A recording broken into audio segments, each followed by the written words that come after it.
আজকে যাচ্ছিলাম ক্ষেত দেখার জন্য। আমার দুটি গরু আছে, তাই ঘাস করছিলাম। অনেকদিন হয়েছে ঘাসের ধারে যাওয়া হয় না। খড় খাওয়াইতেছি বৃষ্টির কারণে। আর খেতে প্রচুর জোয়ার আসতেছে। আমাদের নদীর পাড়ে আমার ক্ষেতটা।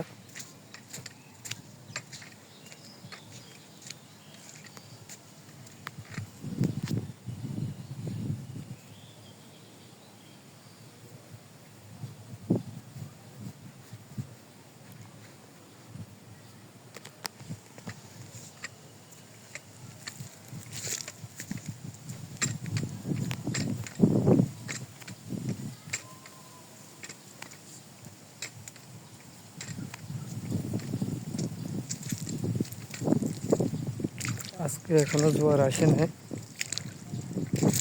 জোয়ার দুপুরের পরে আসবে। কি অবস্থা হয়ে রয়েছে জোয়ারে, পুরা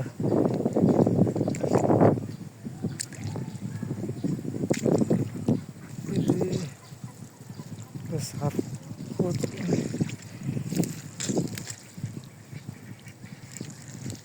এখন ক্ষেতের কি অবস্থা, আসলে এগুলো পরিষ্কার না করলে আমার যে ঘাস, এই ঘাসগুলো হয়তো মরে যাবে।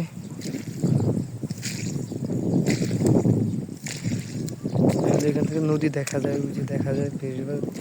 এদিক দিয়ে বেরি না থাকার কারণে জোয়ার আসে।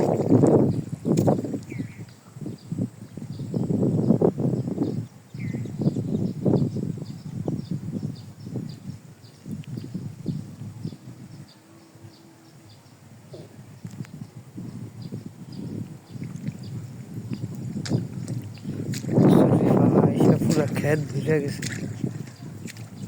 পরিষ্কার করতে অনেক সময় লাগবে। আমি যেহেতু অসুস্থ, আমার পক্ষে সম্ভব না, লোক দিয়ে কাজ করতে হবে। গরু পালন করতে গেলে আপনার ঘাসের কোনো বিকল্প নাই। আমি কিছুদিন আগেও 20,000 টাকার খড় নিয়েছি, কিন্তু এই খড় খাওয়ার কোনো লাভ নেই, দুধ হয় না। কাঁচা ঘাসের বিকল্প কোনো কিছু নাই। কাঁচা ঘাস গরুরে খাওয়াইলে রোগবালাই কম হয়। 100%-এর ভিতরে 80% রোগবালাই কম হয়, তো 20% হয়।